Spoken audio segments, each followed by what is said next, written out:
Hello, કેમ છો? ફરી પાછી નવી વાર્તા અને તમને ગમતી વાર્તા. વાર્તાનું નામ છે જૂની પણ નકામી નહીં.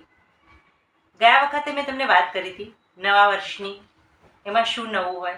આ વખતે કહી રહી છું કે જૂની પણ નકામી નહીં. તો રોહિત નામનો એક છોકરો હતો.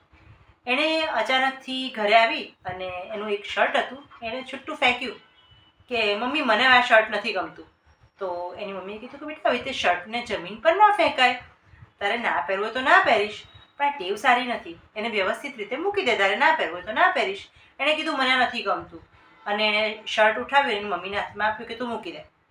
અને એમ કીધું મમ્મી તમને બધા જૂના ફાટેલા ઘસાયેલા કપડાં બહુ ગમે છે, તમે તમારા છોકરાને ઠપકો આપો છો, પણ તમે તો આ બધા શર્ટ કેમ રાખો છો? મારી પાસે નવા કપડાં છે, હજી આપણે નવા લઈશું, બધા જૂના શર્ટનું શું કામ છે?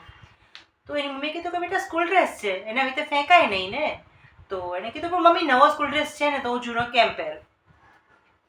એની મમ્મી એની સાથે કોઈ આર્ગ્યુમેન્ટ ના કર્યો અને એની મમ્મી કામમાં લાગી ગઈ અને વિચારતી હતી કે આ રોહિતને શું થઈ ગયું છે, મોટો થયો તો આવું, હું આટલું શીખવાડું છું તો કેમ શીખી નહીં રહ્યો હોય. પછી એણે વિચાર્યું કે કંઈ વાંધો નહીં, વખત આવે શીખી જશે, કારણ કે નાનો છે હજુ. પણ એને રોજની એવી ટેવ હતી કે આવીને મોજા છૂટા ફેંકી દે, મને નથી પહેરવા, મને નવા જોઈએ છે, મને બૂટ નવા અપાવો, રોજ એવું કંઈક કંઈક કરે. હવે એક દિવસ તો હદ થઈ ગઈ. સ્કૂલેથી પાછો આવ્યો, આવીને એની વોટર બોટલ હતી ને એ ડસ્ટબિનમાં નાખી દીધી. અને એની મમ્મીને બહુ દુઃખ થયું. એણે કીધું કેમ બેટા? તો કે મને નથી ગમતી મમ્મી, મને નવી વોટર બોટલ જોઈએ છે, મારા ફ્રેન્ડ પાસે નવી બોટલ છે. તો એણે કીધું કે બેટા એટલે કંઈ આપણે આપણા ફ્રેન્ડની જોઈએ એટલે આપણી બોટલ ફેંકી દેવાની? એ બોટલ તો સારી છે, એમાં કંઈ તકલીફ નથી, તો કેમ ફેંકી દેવાની? તો એણે કીધું જાને તું ના અપાવતી, હું તો મારા પપ્પાને કહીશ. તો સાંજે એના પપ્પા આવ્યા ને જમવાના ટાઈમે, તો એણે કીધું કે પપ્પા તમને એક વાત કહું, મને તમે નવી બોટલ અપાવશો, વોટર બોટલ? પણ પપ્પા એવા હોય ને કે ઓફિસ ગયા હોય, સાંજે આવે અને મળે એટલે છોકરાની ફરમાઈશ પૂરી કરી દે. એમણે કીધું કે સારું બેટા, હું તને લાવી દઈશ. એટલે ખુશ થયો કે મમ્મી તો ના પાડતી હતી પણ પપ્પાએ તો હા પાડી.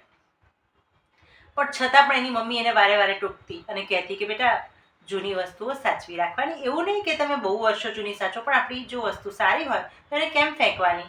રાખવાની, આપણને કામ લાગે.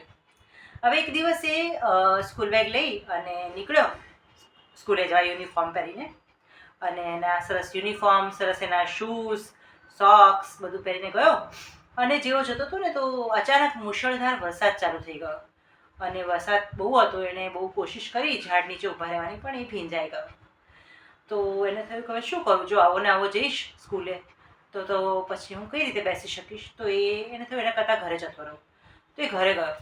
ઘરે જઈને એની મમ્મીને કીધું મમ્મી હું તો પાછો આવી ગયો, બહુ વરસાદ પડ્યો હતો. તો એની મમ્મીએ કીધું કે સારું થયું બેટા, તું એક કામ કર, હવે જો તું પાછો આવી ગયો છે અને આમ પણ સ્કૂલ ચાલુ થઈ ગઈ હશે અને તું ભીંજાઈ પણ ગયો છે, તો તારે હવે સ્કૂલે જવાની જરૂર નથી, આજે તું ઘરે બેસીને અભ્યાસ કરી લે. પણ એણે કીધું મમ્મી પણ મારે આજે તો જવું પડશે. તો એની મમ્મીએ કીધું કેમ? તો કે મમ્મી આજે તો એક સ્પર્ધા છે, એક હરીફાઈ છે અને મેં એમાં ભાગ લીધો છે, અને જો હું નહીં જાઉં તો પછી મને ઇનામ મળવાનું હશે તો નહીં મળે.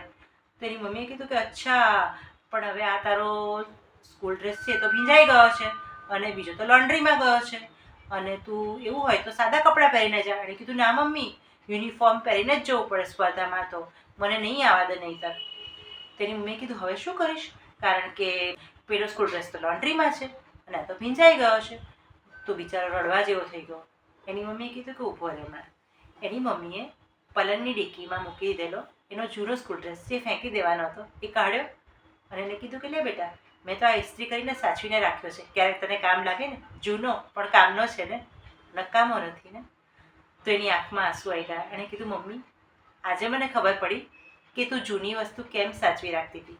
વસ્તુ જૂની હોય પણ નકામી નથી હોતી. તો તમને કેવી લાગી મારી આ વાર્તા? ગમી ને? જૂની પણ નકામી નહીં. તો મારી વાર્તા સાંભળવા માટે ફરીથી આવજો આ ચેનલ પર. આપણે ફરી મળીશું. આવજો.